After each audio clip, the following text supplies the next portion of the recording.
A young girl vanishes, and for the next 24 years, every 3 years, a biological child of the missing girl mysteriously appears at her parents' doorstep. After 24 agonizing years, the truth is finally uncovered, revealing a horror that no one could have ever imagined. So, where was this girl for 24 years? The girl's name was Elizabeth Fritzl, the fourth of her siblings.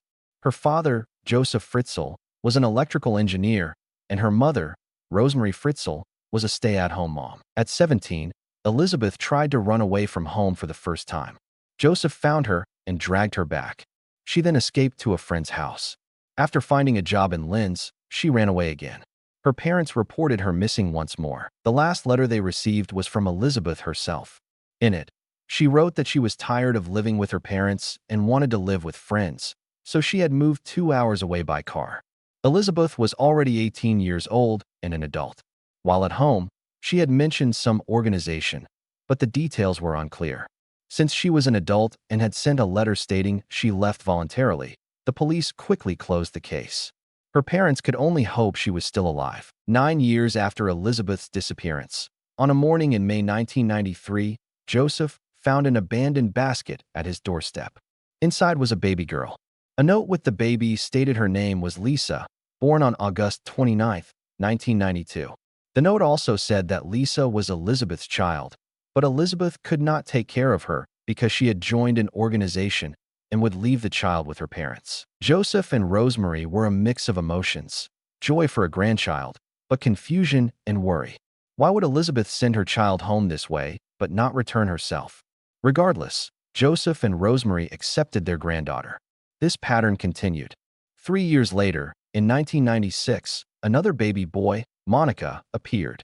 The note claimed he was also Elizabeth's child. In 2002, a third child, Alexander, was left at their door. Each time, the police were informed. Elizabeth had called home once after running away. So how did she know the number? Joseph told the police she had placed the children on the doorstep because she was involved with a cult and couldn't leave. The police believed him. Joseph and Rosemary adopted these children as their own. As time went on, with their daughter still not reappearing, Joseph and Rosemary began to feel uneasy. But then, on April 19, 2008, a different kind of package arrived. It wasn't a baby, but a 19-year-old girl. The accompanying note stated that this girl was Kirsten, 19 years old, and frequently complained of headaches that even aspirin couldn't alleviate. The note continued, "I am now helpless and can only leave my child with her father. If this child also dies, it is not my fault." Kirsten's physical condition was dire. She was unconscious.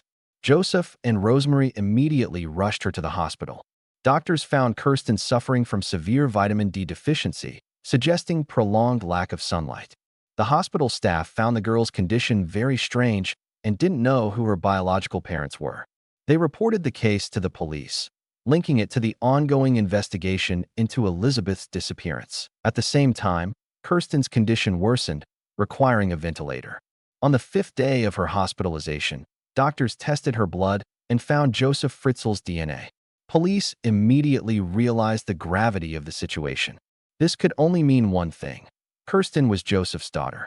And if Kirsten was his daughter, and Elizabeth was her mother, police went back to Joseph's home with Kirsten's medical team.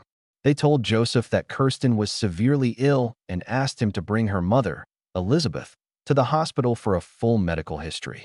Joseph refused at first, claiming Elizabeth had run away into a cult. However, under immense pressure, he eventually brought Elizabeth out of the house. Elizabeth, looking pale and gaunt, finally emerged after 24 years. Her parents believed their daughter had finally escaped the cult, but Elizabeth stood by silently, saying nothing. Police, sensing the gravity of the situation, began to interrogate Joseph. They promised Elizabeth protection if she told the truth. What followed was an hour of chilling confessions from Elizabeth. The unimaginable truth began to unfold. On August 28, 1984, Joseph had lured his daughter Elizabeth into the basement. He had then pressed a cloth soaked in oil and ether over her face, suffocating her until she lost consciousness. Joseph then locked her in the basement. This was the beginning of her 24-year imprisonment. It was revealed that Joseph had been sexually abusing Elizabeth since she was just 11 years old. His criminal history extended further. In 1967, he had attempted rape and arson, serving a 15-month sentence. Due to a law that erased criminal records after 15 years, Josef had no criminal history, which allowed him to avoid suspicion from the police for decades. In 1988, Elizabeth gave birth to her first child in the basement. This child, born in 1986, died after only 3 days. Over the 24 years, Elizabeth gave birth to 7 children in total, all fathered by Josef. The first child was stillborn. The remaining 6 children lived with Elizabeth in the underground dungeon. These children had never seen the outside world. When they were finally brought out, they were terrified and confused. The first child to be returned to the outside world was Lisa, born in 1992. After much pleading from Elizabeth, Josef orchestrated the abandonment of Lisa on the doorstep, maintaining the facade of Elizabeth being with a cult. In 1994, the fourth child, Monica, was born. Another pair of twins was born in 1997, but one died 3 days after birth. Josef's house had 3 floors. The first 2 floors were rented out, and his own family lived on the 3rd floor. Tenants occasionally complained about noises from the basement. These noises were the desperate cries of Elizabeth and her children.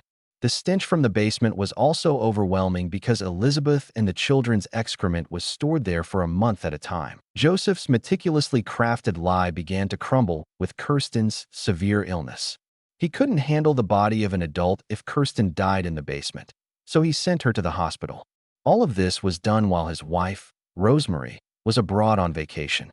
Rosemary had no idea that her beloved daughter was imprisoned just below their feet. Upon learning the truth, police immediately arrested Josef. They found the secret basement entrance hidden behind a shelf. Inside, the complex layout defied belief. A maze of interconnected rooms, including a kitchen, a toilet, and a dining area. Further down, a narrow passage led to 2 small bedrooms where Elizabeth and her children slept. The ceiling was so low that adults had to live constantly hunched over. They had lived in this cramped, oppressive space for 24 years. Police rescued the children from the basement. They had never seen sunlight and were incredibly disoriented. Rosemary, devastated, initially claimed her actions were insufficient to save her daughter and that she was unaware of the horror beneath her home. Josef, however, shamelessly pleaded not guilty to rape, claiming all sexual acts were consensual. On March 19, 2009, Josef Fritzl was sentenced to life imprisonment for murder, enslavement, incest, rape, coercion, and false imprisonment. Justice was served. What about Elizabeth and her children? On June 8, 2008, Kirsten finally emerged from her coma. After the trial concluded in 2009, Elizabeth and her children moved to a village in northern Austria to live under new identities. Their recovery, both physical and mental, is ongoing. Re-entering the world after decades of confinement has been a profound challenge, but they are receiving extensive care. Perhaps they still need a very long time to heal.